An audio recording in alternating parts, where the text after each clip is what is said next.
warahmatullahi wabarakatuh.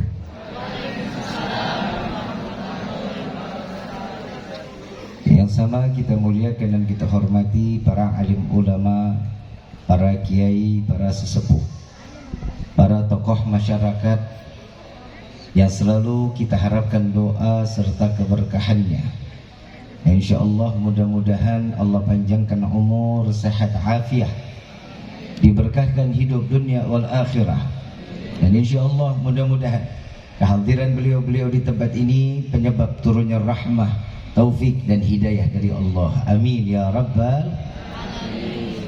Salam ta'zim tak lupa kami sampaikan kepada seluruh jajaran pemerintah daerah, wabil khusus Bapak RT, Bapak RW, Bapak Kepala Desa, Bapak Camat, dan insyaAllah mudah-mudahan Allah panjangkan umur, sehat, afiah, diberkahkan hidup dunia wal akhirah.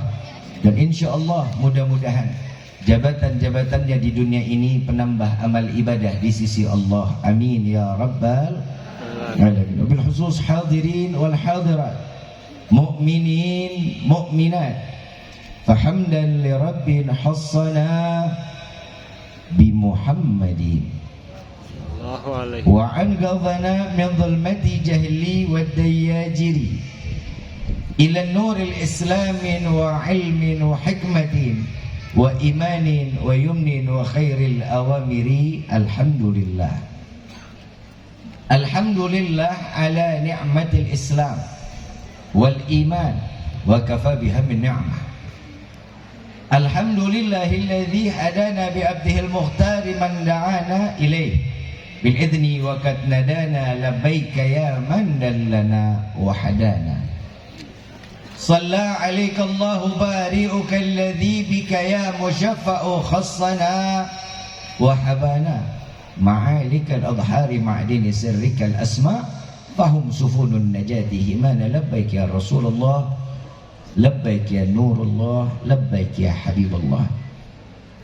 Pertama-tama limpahan puji serta syukur kita panjatkan kehadirat Allah Subhanahu wa taala yang Maha Agung, yang Maha Luhur, yang Maha Bijaksana, yang alhamdulillah di malam yang penuh dalam keberkahan dan kemuliaan, di malam setiap doa yang insyaallah malam ini doa kita dikabulkan oleh Allah. Malam yang dimana malam ini tercatatnya setiap amal kebaikan, kebaikan itu akan dilipat gandakan oleh Allah Subhanahu wa taala. Mudah-mudahan di tahun baru ini lebih baik daripada tahun yang lalu. Keberkahan Allah limpahkan di tahun ini dan rezeki Allah buka dengan seluas-luasnya. Yang belum dapat jodoh tahun ini dipertemukan jodohnya. Amin. Urusan jodoh aminnya kenceng ini. Yang punya utang Allah lunasin utangnya. Amin. Kayaknya lebih banyak. Mudah-mudahan hajat kebaikan kita semua dikabulkan oleh Allah. Amin. Salawat beserta salam terlimpah curah kehadiran Nabi besar Muhammad sallallahu alaihi wasallam serta keluarga, sahabat hingga umatnya sampai yaumil qiyamah. Amin ya rabbal alamin. Amin. Ayyuhal hadirun jamaah rahimakumullah. Kalau kita membahas Muharram, banyak keistimewaan dan banyak kemuliaan dan banyak sejarah mencatat tentang bagaimana bulan Muharram. Yang kita kenal Muharram ini identik dengan hijrah. Hijrah ini bisa dikatakan perpindahan antara tempat satu ke tempat yang lain.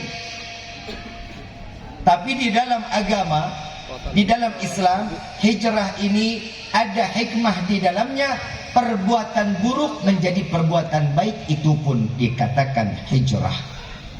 Yang dulunya bukan orang yang ibadah, namun di bulan ini Allah berikan hidayah menjadi orang yang ibadah, itu pun dikatakan orang yang hijrah di dalam hijrah yang hasanah, hijrah yang baik di sisi Allah Subhanahu wa ta'ala.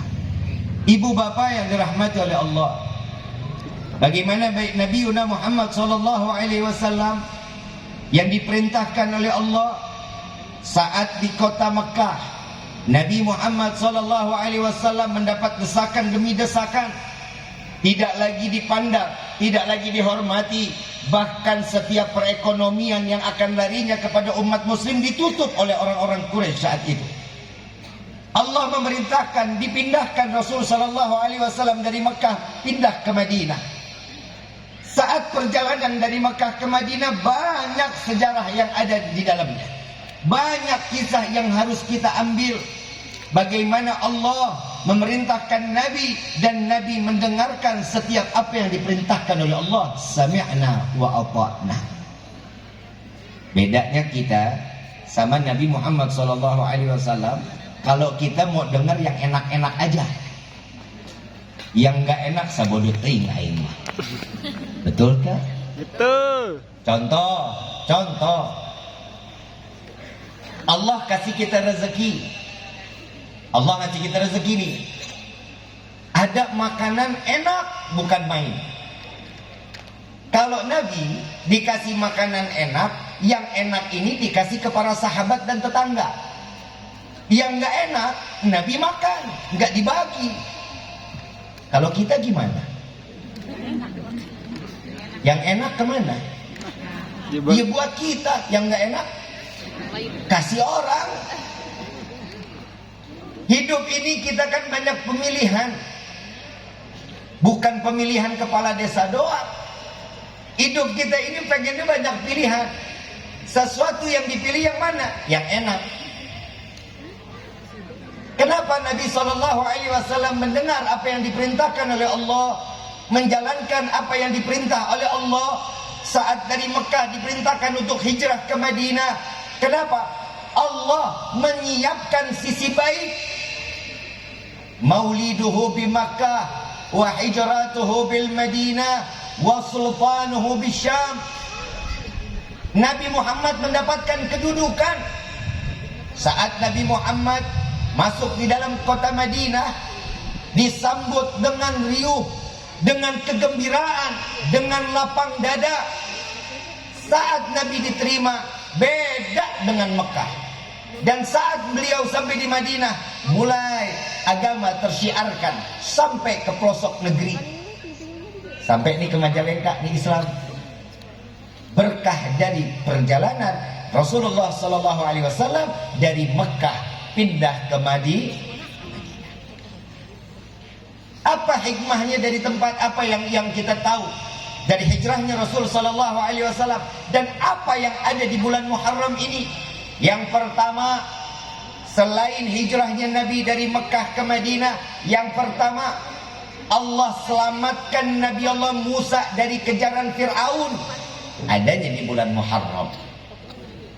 Allah terima doa daripada malaikat Adam, taubatnya diterima oleh Allah di bulan Muharram. Allah selamatkan Nabi Ibrahim dari keganasan Raja Namrud di bulan suci Muharram. Banyak peristiwanya di dalam hal tersebut, termasuk penyakit yang Allah berikan kepada Nabi Ayub. Allah sembuhkan Nabi Ayub adanya di bulan Muharram. Makanya yang punya niat baik cepat minta kepada Allah. Yang kurang rezeki minta kepada Allah. Ini besok masih tanggal 1 Muharram. Kalau bisa yang masing-masing bikin susu putih, bagiin tuh ke tetangga, saling bagi susu putih satu sama lain. Harapan apa? Sayyid Muhammad bin Alwi Al-Maliki, beliau harapan saat susu putih ini diberikan kepada umat Nabi SAW, Allah akan membersihkan hati kita, Allah sucikan jasad kita, Allah berikan keputihan daripada di dalam hidup kita, agar kita menjadi hamba yang beribadah kepada Allah.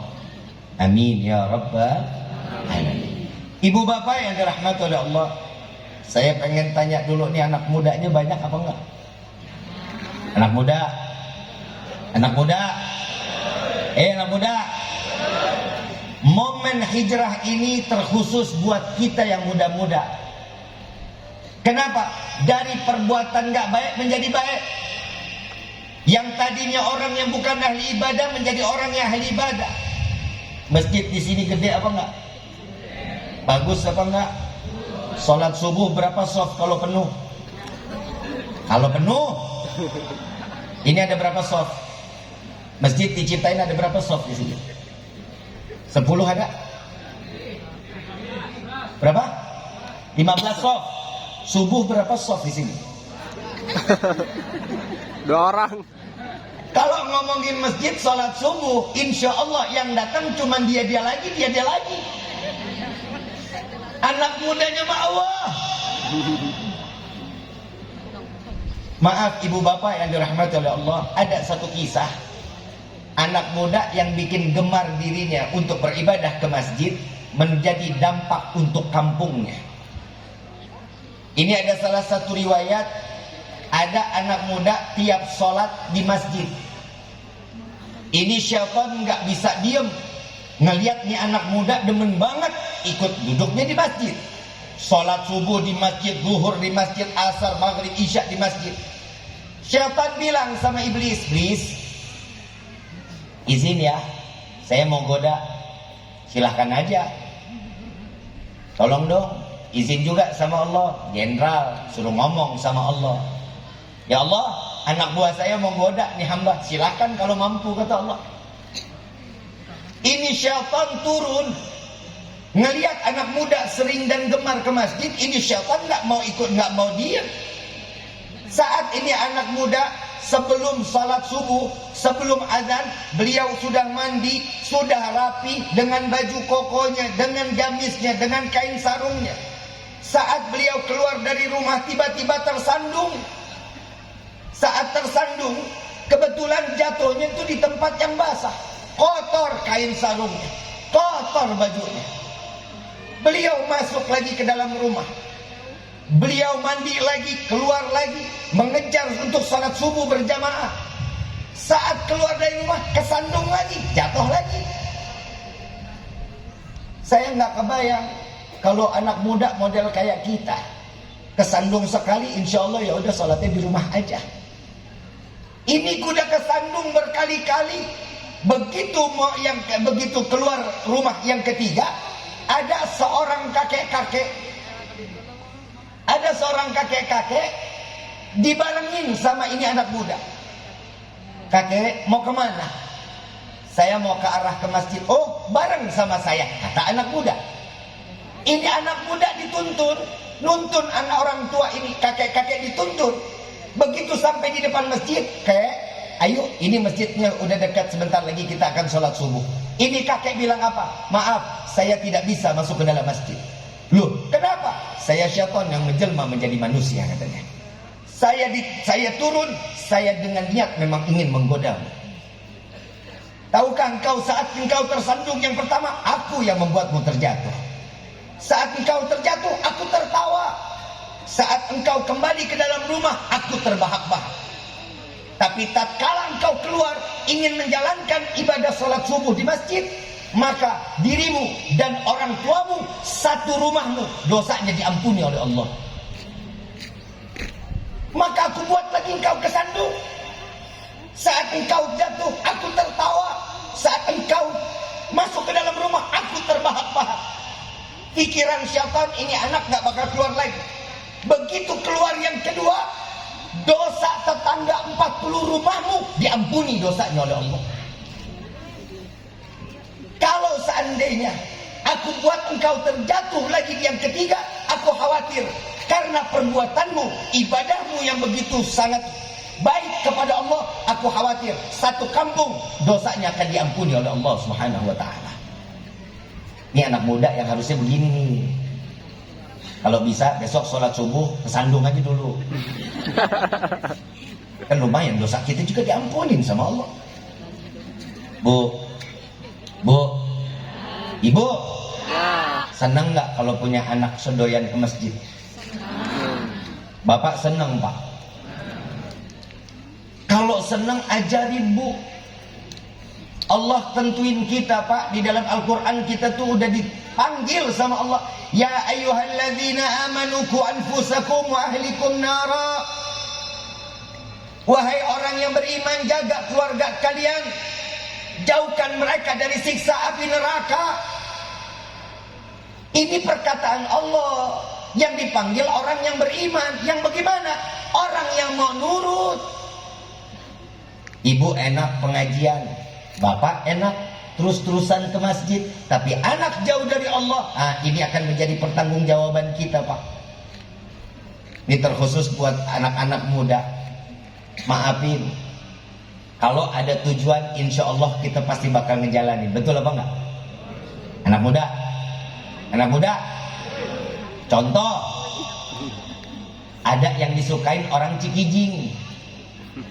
Anak muda nih, desa Sunia. Desa Sunia punya anak muda suka sama orang Cikijing. Kira-kira didatengin apa enggak? Samperin enggak? Dijemput enggak? Kenapa? Karena ada tujuan. Manusia itu semuanya Allah ciptakan harus punya tujuan. Tujuan dari kehidupan ini, mati kita dalam keadaan husnul khatimah. Amin. Ini tujuannya. Bagaimana pencapaian untuk menjadi orang yang matinya dalam husnul khatimah? Ya ikut apa yang dikatakan oleh Allah dan Nabi SAW. Maafin, anak muda main judi online ya.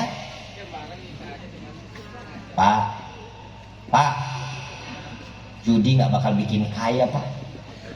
Anak muda, judi gak bakal bikin kaya. Kenapa? Orang yang main judi pasti akan dibikin bangkrut oleh Allah. Orang yang main judi udah pasti gak bakalan kaya dan hidupnya gak bakal berkah. Orang kalau udah main judi pastinya, maafin, rumah tangga bakal hancur. Anak pasti terbengkalai. Hidup bakal was-was. Hidup gak bakal tenang. Coba ambil rezeki yang sedikit tapi berkah. Nikmat apa enggak? Keluar. Di sini kan rata-rata petani ya, berkebun ya. Dapat rezeki sedikit, alhamdulillah. Begitu dapat banyak, bukan alhamdulillah, bagi-bagi. Alhamdulillah baik rumah. Allah ngajarin kita, Pak, lewat Nabi Muhammad, kalau nggak ada rezeki, syukur sama Allah, alhamdulillah. Tapi begitu ada rezeki, bagi-bagi ke orang lain. Itu caranya Nabi. Jangan tunggu kaya baru sedekah. Mau kaya ya sedekah dulu, insya Allah jadi orang. Ini pengajaran. Makanya momen hijrah di bulan Muharram ini, yuk kita ngambil yang baik-baik. Termasuk juga ibu. Ibu, maafin, ibu sama suami udah ngerasa baik apa belum? Gak berani kan jawabnya. Kenapa? Was-was.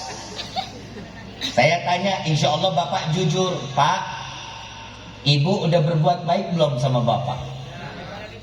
Kok penuh dengan tekanan udahnya?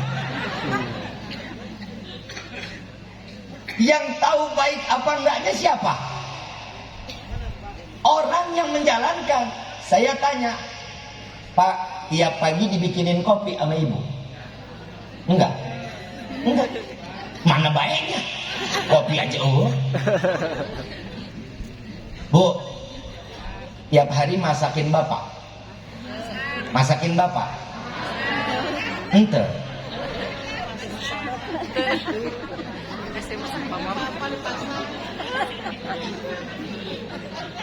Ibu tiap hari masak buat bapak nggak? Masak, baik. Ibu masak buat bapak. Yang Rifki mau tanya, kalau masak itu kan memang sudah seharusnya ya, harus seorang istri masak untuk keluarga. Yang Rifki mau tanya, masakannya selera bapak atau bikin sendiri?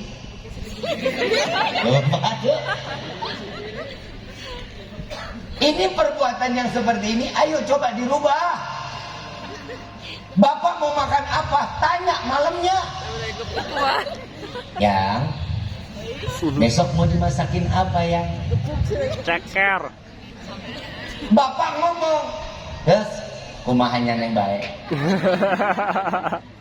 Betul Pak. Yang namanya istri kan ngomong lagi, oh kesukaan bapak ini, masakin kesenangan bapak. Bukan berarti terserah ibu, ibu pengen apa itu yang dimasak. Apalagi yang bapak nggak doyan.